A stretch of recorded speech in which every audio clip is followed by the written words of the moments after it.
What if the quiet janitor in your office turned out to be the only man who could save a life? Tonight, you'll meet Walter Greaves, a man everyone overlooked until the day danger walked straight through his door. What happened next will make you rethink what ordinary really means. As the clock ticked down, Walter wasn't just fighting to save a hostage, he was fighting to keep a promise he made decades ago. Stories like Walter's remind us that true strength isn't about titles. It's about courage when it counts. Where are you watching from? Let me know in the comments. And don't forget, hit like, share this with someone who needs inspiration, subscribe, and ring the bell so you never miss the next story. Most people walked past Walter Greaves without a second glance. To them, he was just the quiet, silver-haired janitor mopping the long corridors of Fort Mason. But if you watched closely, you'd notice something unsettling. Walter's eyes never stopped scanning. While young recruits joked in the mess hall or strutted across the drill yard, Walter's gaze dissected every movement, how a soldier gripped a rifle, the way their boots hit the floor, even the rhythm of their breathing. He wore his watch on the inside of his wrist, a habit born from years of avoiding glare and snags in combat zones. Sergeant Major Curtis Thorne noticed it all. The precise way Walter stacked crates, the subtle readiness in his posture, the way his hands seemed too steady for a man his age. One cold morning, Thorne lingered as Walter swept near the armory. "You ever serve?" he asked. Walter paused, his eyes flicking up, holding Thorne's gaze for a fraction too long. In that heartbeat, Thorne knew, this man wasn't just here to clean floors. He was waiting. For what, or for who, Thorne couldn't yet guess. The first sign something was wrong came as a flicker, lights dimming for half a second across the entire base. To most, it was just a power surge. But Walter Greaves froze mid-step, eyes narrowing. That half-second told him more than a dozen briefings could. Moments later, alarms erupted from the command center. Communications were scrambled, doors locked or jammed without cause. Sergeant Major Curtis Thorne burst into the hallway, barking orders. "Cyber breach. Someone's inside our systems." Walter leaned his mop against the wall. "Where's the breach point?" he asked. Thorne shot him a look, half confusion, half disbelief. "Why do you care?" Instead of answering, Walter walked into the weapons storage area like he belonged there. His hands moved with muscle memory, unlocking racks and pulling down a disassembled M4 rifle.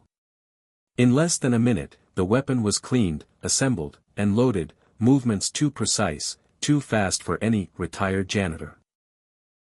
Thorne stood there, speechless, until Walter spoke again, voice calm but urgent.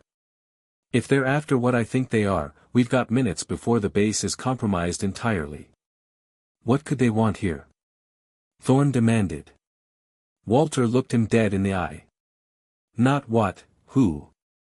And in that moment, Thorne realized the quiet man with the mop was the most dangerous person on the base, and perhaps the only one who could save it. The command center's main doors slammed shut with a metallic boom, locking everyone inside. Overhead, red emergency lights spun, painting the room in pulses of danger. Thorne shoved through the chaos, dragging Walter along. "Greaves, if you know something, now's the time to," he stopped cold. Across the room, Lieutenant Harris, usually the picture of composure, was holding General Dalton at gunpoint. The sight silenced every voice in the room. Walter's jaw tightened.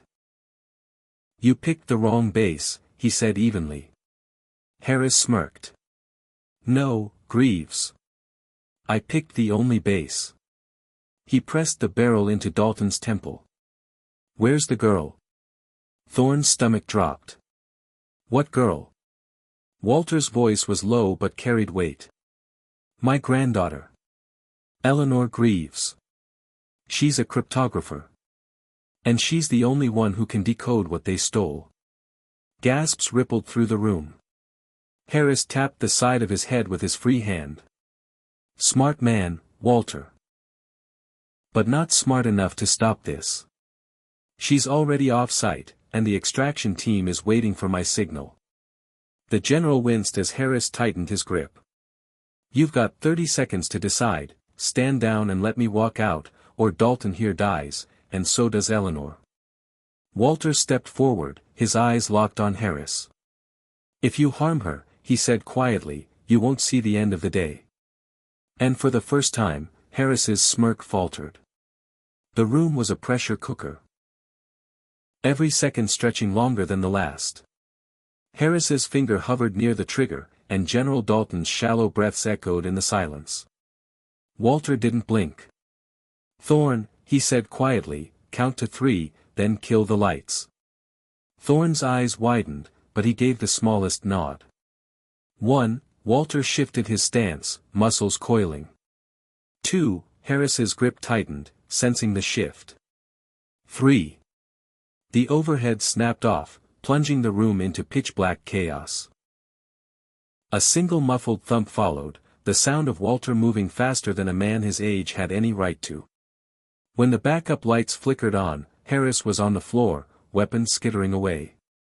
Walter stood over him, one knee pressing his arm down, his own weapon aimed point-blank at Harris's forehead. "Where is she?" Walter's voice was ice. Harris coughed, blood pooling at the corner of his mouth. "You're too late. They're already on the move." Walter shoved him toward Thorne. "Lock him up. Now." Thorne hesitated. "Greaves, what's your play?" Walter didn't look back as he headed for the exit. "They've underestimated me for the last time. Get me a vehicle, a map, and a radio. I'm bringing her back." And with that, the man who had been sweeping floors an hour ago was now leading the most dangerous rescue mission the base had ever seen. The desert night swallowed the base lights as Walter roared down the dirt track in a military Humvee, headlights cutting through the darkness. The map on the seat beside him was marked with a single red circle, Harris's extraction point. Radio chatter buzzed in his ear. "Greaves, satellite confirms 2 SUVs heading north with your target. You'll intercept in 3 minutes." Walter pressed harder on the accelerator. "They won't see me coming." The road twisted into a canyon, shadows dancing along the jagged walls. Up ahead, the taillights of the SUVs flashed like beacons. Walter killed his headlights, coasting silently closer. When he struck, it was swift, ramming the rear vehicle into a rock wall, forcing the lead SUV to brake hard. Gunfire erupted, echoing in the canyon. Walter moved like a man with nothing left to lose, precise, unyielding. The back door of the lead SUV flew open. Eleanor stumbled out, her wrists bound. Walter was there in seconds, cutting her free. "Grandpa?" Her voice trembled. "I've got you," Walter said, pulling her into the Humvee. "And I'm not letting go again." As they sped back toward the base, the stars stretched across the sky like a silent witness. For the first time in years, Walter allowed himself a small smile. The mop in the supply closet would be waiting for him tomorrow. But tonight, he was something more. He was a man who had kept his promise. Courage often hides in the quietest corners of life. Walter's story teaches us that even the most unassuming people can rise to extraordinary challenges when driven by love, loyalty, and an unshakable promise. True heroism isn't about glory, it's about taking action when no one else will. We should never underestimate the power of resolve, regardless of age or title. In our own lives, let's remember, every day is a chance to choose courage over fear. If this story touched you, please like, subscribe, and ring the bell so you never miss another inspiring tale. And share your thoughts in the comments below.